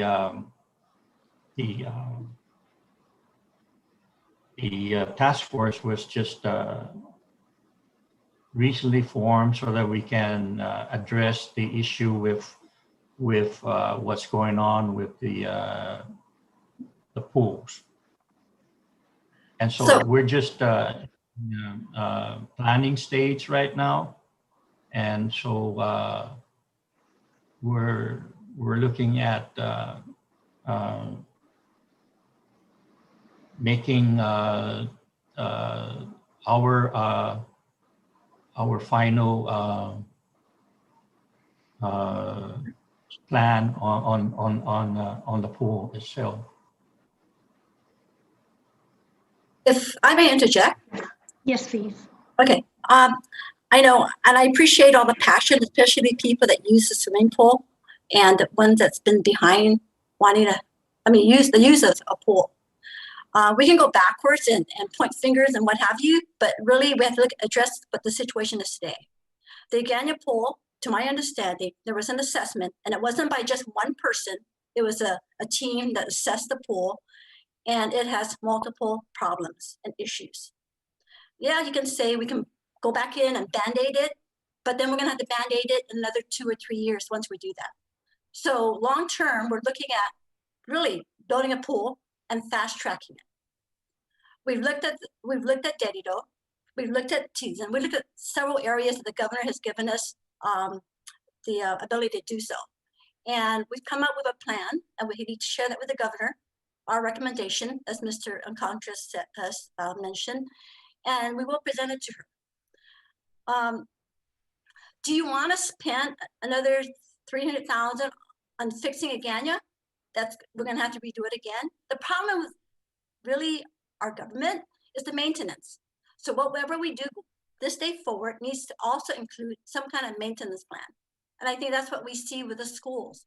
When the schools are built, it has a maintenance plan to at least keep it afloat for a few years, because the government has not been very good in having a contract that really maintains it and watches what goes on. So here we are today, our task force, we've come up with a plan, and we're going to share that with the governor, I think, if not this week, next week, on possibly building a new pool. In the interim, we understand the sensitivity and the use for the Olympians on their need to be able to have a pool to use. All the little swimming leagues of their ability to also have some kind of pool to use to recreate and exercise. And our uncles, right? So I spoke to Mr. Chink over the weekend. We have to have an interim plan. And as mentioned earlier by you senators, yes, we have pools on the island. We need to work with them and coordinate some use in the meantime while we're either fixing Dedido, because Dedido needs to be fixed and it's going to get done. Mr. Alcantara, the purchase order should be going out this week, I've been told. Okay, to get that up and running. Then we're going to work with, yes, Leo Palace, who has the Olympic size kind of pool, to help our swimming federation for the Olympians that's going to go next year. In the meantime, also, we have to deal with the kids. We looked at doing the military. The thing is, if you don't have access right now, going into the military base, if you don't have access, the chance of you getting in, it's a long line. So, you know, we have to weigh everything out. I'm committed, and I mentioned this to Mr. Ching, to working with DPW and working with the hoteliers and maybe even St. John's has a pool. There's other hotels or properties that have a pool in using their pool in the meantime while we're trying to rehabilitate Dedido and also possibly build a new pool. But what we need is, I need to know when we need to use a pool, how many people we're talking about, so that when we talk to these properties, these hotels or these other properties, that we can substantiate our requests. How many people we're talking about? When do you need to use it? What time do you need to use it? And see if it's workable. You know, we need to bridge it because there's nothing we can do right now to fix Agana. It's broken. You want to band-aid it? Fine. Spend money again, and then 2-3 years, we're gonna have the same conversation because it's sinking. It's no different than what's happening with the Bank Hawaii building. It's not built in the right area. But yes, we've been using it. Yes, we've been maintaining it and fixing it and maintaining it and fixing it. But the study shows, and we have it available, that it's not worth going in and keeping it maintained for the long run. So if we have an opportunity to build a pool, and that's what Gita's doing right now, is trying to figure out how to get the funding source and also partner with the swimming federation because it's going to really be to their specification, you know, and buy in and use of the Olympic size pool we need to build. When they did Dedido, and I remember, and you want to mention administration? Yes, it was my husband's administration that did it. And I remember working with Mr. Ching and also with Gura and DPW at the time. They didn't have the total funding to make it an Olympic size pool. Okay, so what do? You either build what we built, or don't build at all. And the money goes to baseball field or a basketball court. So we built the pool. Was it the right one? Probably not to everyone's liking, but we built the pool, and yes, the kids used it. What our downfall is as a government, we did not have the maintenance and the political will to keep it maintained. So that's where we are today, and we're going to fix it. I can't speak for the last contract that Mr. Dwayne is referring to, because I don't even think the person that had the contract was a licensed pool maintenance person. And that was part of our problem. But you know what? We're not going to go backwards. We just got to make sure that what we do today, going forward, that whoever's going to maintain it has a license and knows how to maintain a pool. Because why should we just give it to any contractor just because they won the deal? No, you got to have the license and prerequisite to maintain a pool and fix it. That's, you know, that's been our concern. But, you know, I can't go back. I have to go forward where we are today. So we'll get Dedido fixed, and we'll reopen it for the Manamcos to use and our community to use, you know? And then we'll figure out, we're going to build a pool. And as soon as we get a chance, the task force to meet with the governor, she'll hopefully give us the blessing to go move forward. But I'm being very honest. I mean, and we have the reports. You guys want to see it, that the Agana pool is really going to be a challenge to maintain and fix and to be able to have it for long term. When Dedido was designed, Dedido was also at the same time, because we knew that the Swimming Federation had a concern for an Olympic-sized pool. A Olympic-sized pool was already in the plan, but couldn't be executed. So there is room up there if that's where we end up putting it. Because it's already been designed. Supposedly the infrastructure for the current pool has the ability to also handle the Olympic-sized pool. But, you know, again, I don't know if that's where the governor's going to allow us to build the pool. We looked at Teason, and it's a lot of money. When you start thinking of building all these different facilities, we got to also weigh it out. Where is the government financially to be able to do all of this? So I'm trying to mediate this. We're trying to really work through this and provide the swimmers what they need so that, you know, it's like a sport. It's a sport, just like we do for the basketball team and the softball teams. I'm sorry, that's it. That's all. Mr. Alcantara, we would need to move forward in our meeting with the task force and present it to the governor. I think Gita has found a funding source. Oh, good. And so that's useful information. I'm trying to remember the year of that study, whether it was like 2009, 2014, I can't remember. But it did say before this later assessment that it had already sunk something like 3.5 inches. And so there was that issue. I do want to recognize some of the others. And so I do see you waving your hands. I know that there's Senator Tello and Mr. Ching. But also, one of the things that I had talked to some of the directors about, so for this task force, is there the ability, and I appreciate the looking at the bridge, because the bridge is going to be key. We have the Olympics coming up, and we do have community needs.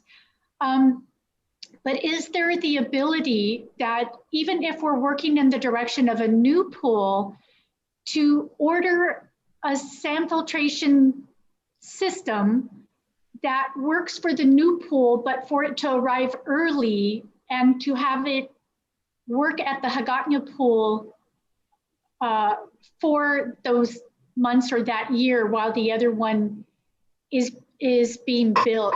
Has something like that been looked at by the pool task force, or is that something that you could at least consider? And then if it's not feasible, we could know, but to just know that that was a consideration as a bridge.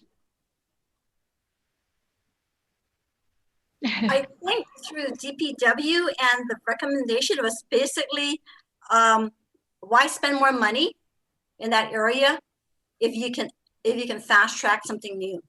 And that's really part of the goal. It's just in between, because right now everyone's frustrated. They want to swim, they want to do things. And that's where we have to get a little more aggressive in coordinating the swimmers and the swim team's needs, and how can we get that accomplished. So I don't know, Mr. Ching, you want to? Yeah. I know you have a lot of history, and I appreciate your passion and all the stuff that we spoke about on the pros and cons. But you know, what do we do today? Well, Joanne made a very good argument. I think very strong. Now the thing is, it really comes down to it. Says, okay, build a new pool. I would love to have a new pool. But that's going to take 2-3 years down the line. The problem becomes, what do we do in between now and 3 years down the line? So we have to work with the different, as Joanne pointed out, we have to work with the different hotels and different people. We probably would have to split up swimming in several hotels, in several places, you know, to split up the team, but we have something to work with. If that can be done, we would need the help of Joanne and the government to really talk to the hotels, because as a team, we've talked to the hotels, and individually, they don't listen to me. They won't help me. I'm not strong enough. So with the help of the government, with the help of Joanne, the help of the governor, they probably would listen and open it up for temporary use until a new pool is completed. With that help, then it can be done. But everybody's got to help. Everybody's got to pitch in. We need that help. for that in between. You know, we can put maybe so many swimmers up in Leo Palace, so many swimmers up in the different hotels, several places. Um, it would be good. You know, like the water parks right now. One of the things I would like to use is the water park at least once a week, where they have that river. You can, and I would have the swimmers, the high competition swimmers, swim against the current for practice. That's what I would love to do. Things like that. Mr. Ching, and you're absolutely correct. And I am committed to helping, except we do need the information from your team or your group on what are we talking about? How many people for the Swimming Federation, for the Olympic group, what days of the week and what time? And then likewise for the kids, right? I mean, the different kids, how many are there and how many people and what day would they like to, to use the pool, so that when we go in and speak to these property owners, we know what we're asking for versus just having a conversation and wasting time. So if you can provide that information between DPR and myself, and we'll work with the governor, maybe even some of the senators, we can use our influence to help. At least for a year, but we're going to get Dedito back up soon. And once Dedito's up, that would take a lot off from the Manamcos to go there to exercise and maybe some of the kids. But we just need those hours because that's very key. Understood. I will get that information for you. I appreciate that. All right. And let's just face reality. We probably won't be able to satisfy everyone 100%, but hey, we get 60, 70%. It's a deal. Okay, understood. Thank you. Very good. And I'm glad to see that this communication is helping us move forward. So I do want to recognize that Amphibious is here. There's Mr. Lee, who is a coach. I'm not sure if he's able to make himself visible, but I do also want to check in on the minority leader. I want to make sure that I didn't start going around according to how everybody shows up in my range. Did I accidentally skip over you and go straight to other people? I appreciate making sure I have an opportunity, and I'm going to have to go to another meeting. So if it's okay, Madam Chair, my question is a plan. There's a goal, there's a timeline, and there's a plan. Now, Joanne, you mentioned that DPW, this letter that I read with DPW on Hagatna's pool, saying that it's best to just build a new pool versus, doing a Band-Aid effect. Kind of reminds me of our hospital. But, you said there were more than one. The only thing I've seen was one recommendation, and that was from DPW. Do you have other recommendations from other engineers and to look at the Hagatna pool besides I really don't know. I'm just going off base what my brother has told me, and basically I trust what he says because he's been in that work environment for a long time. I would double check, but I know it's something that's legitimate and it's in writing. Sure, and it's only I'd like to see more than one recommendation. I think that's important. So the director, I hope you can provide us that another recommendation on how to fix this pool in Hagatna, whether it should be rebuilt or in the same location or anything like that, other than just one. Anytime you go to get a quote, you always get more than one quote. So the opinion is important, just as important how to move forward. So that was my question on that, Madam Chair, and that's really it right now. I enjoyed the conversation and everybody working hard at this. The task force, it's nice to know there is a task force, but the only two things, Madam Chair, I have left to say is, one, I'd like to see another opinion from another engineer, architect on this other than DPW. And two, I'd like to see if there is a schedule of goals, a goal. And that means we're going to start on it. If you are going to a new pool, we want to start it on this day. The Dedido pool will be open by this day. You know, have those goals in place so that we can follow along and also follow up with that. And other than that, I really appreciate Joanne, you're a hardworking individual, you know, to get things done. So appreciate that you're on this committee, this task force, Geeta is. And that's it, Madam Chair. Thank you.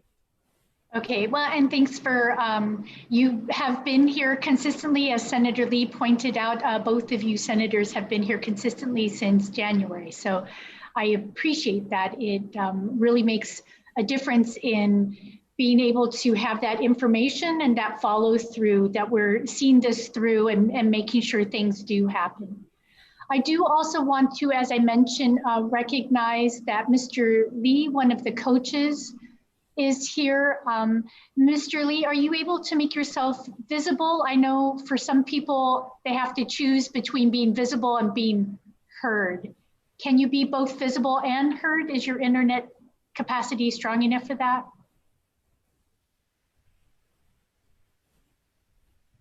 Neither. Well, hopefully he can hear me.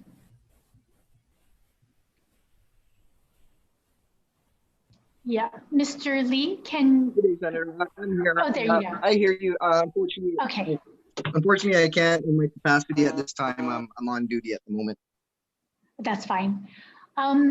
So did you have a question or comment for the pool task force or Director Alcantara specifically?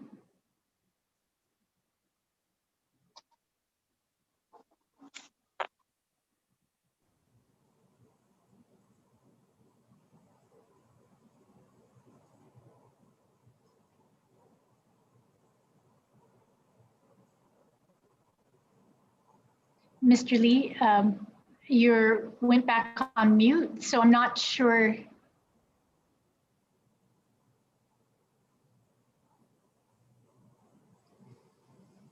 Well, if he has a statement, he's welcome to join in at any time. Okay, maybe here. Again, Senator, I appreciate you calling up on me, and I listen and really just track and follow along to see what's going on. Okay, As a I'm coach sorry, I and as missed well that part. as a professional that uses the pool, we're just here to make sure that we're seeing the visibility on. Yes, and the comment about wanting to see a schedule, I think that's going to be really important.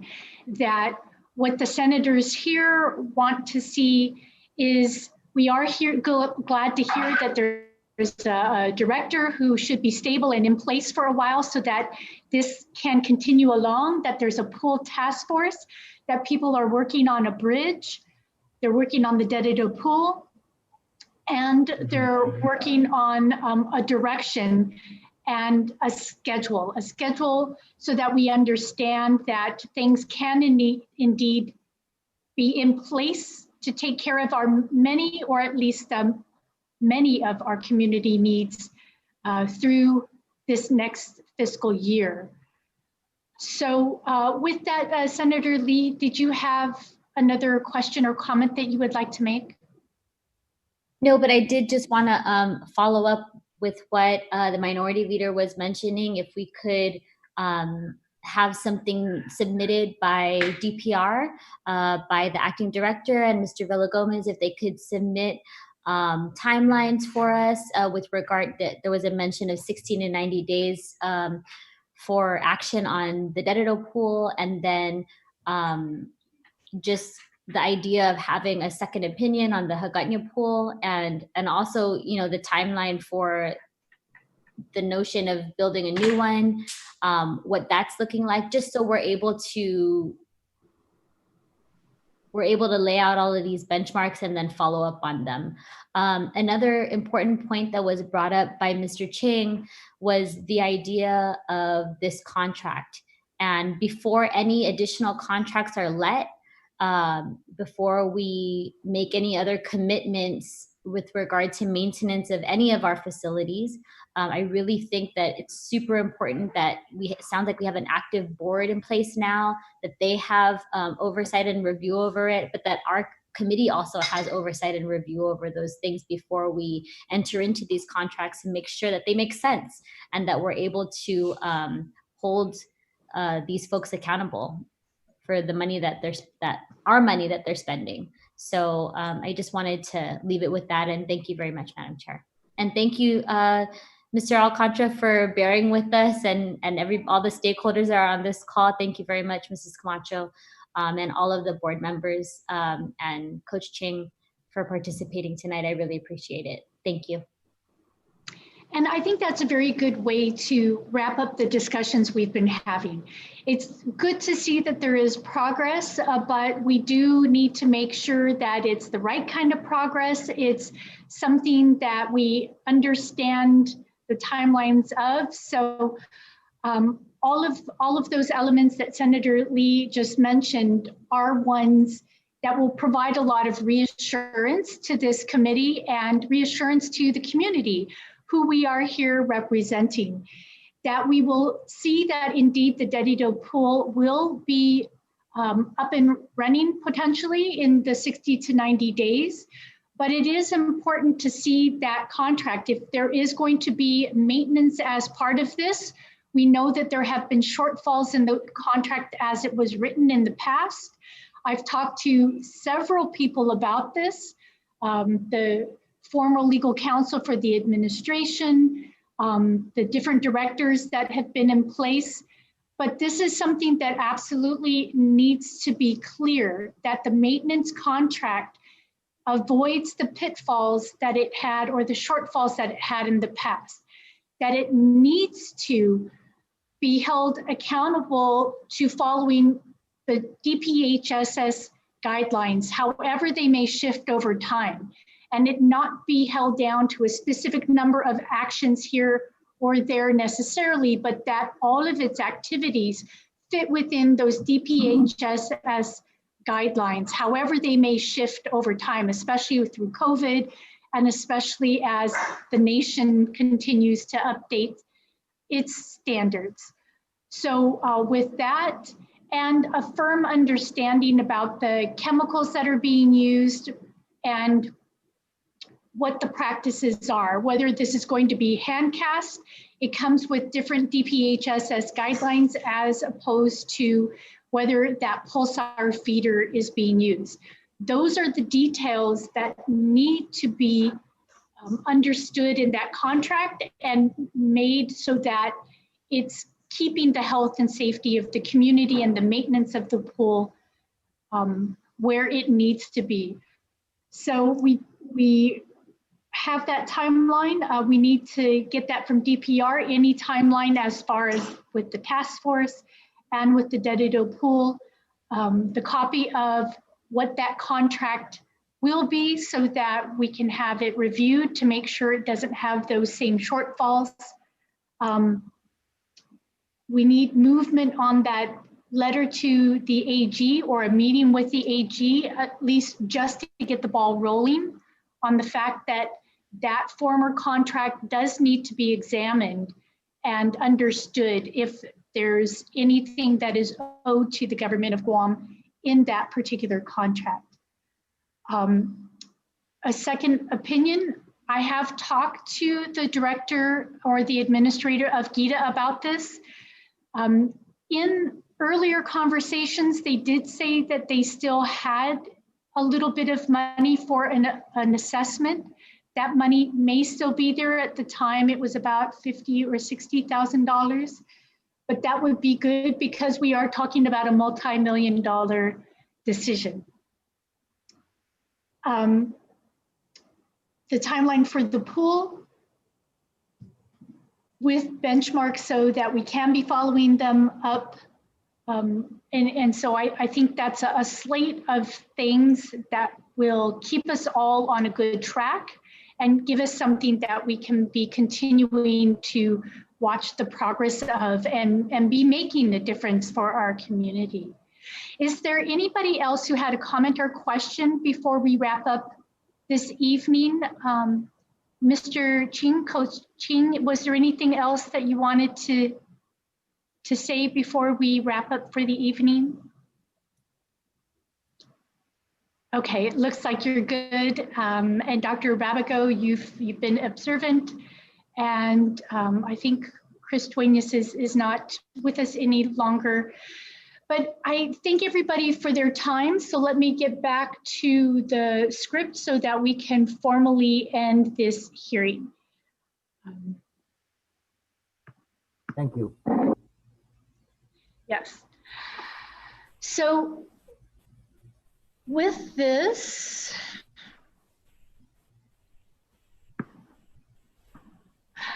there being no further questions or comments for the committee or participants, the committee will continue to receive any written comments about today's virtual oversight hearing. Please address your written testimony to the Committee on Heritage and the Arts, Parks, Guam Products, Hagåtña Revitalization, Self-Determination, and Regional Affairs, and submit it via email to office.senatorkelly@guamlegislature.org. Or you can send it to my office located at the second floor of the Guam Congress Building. The committee will adjourn this virtual oversight hearing. Sedus Ma'asi to everyone who has participated. It has meant a lot to the committee and to the community to hear your updates, all the hard work that you are carrying out on our behalf, and for your attendance and participation in today's virtual oversight hearing. The time is now 7:09. Please stay safe, everyone, and have a good evening. Sedus Ma'asi.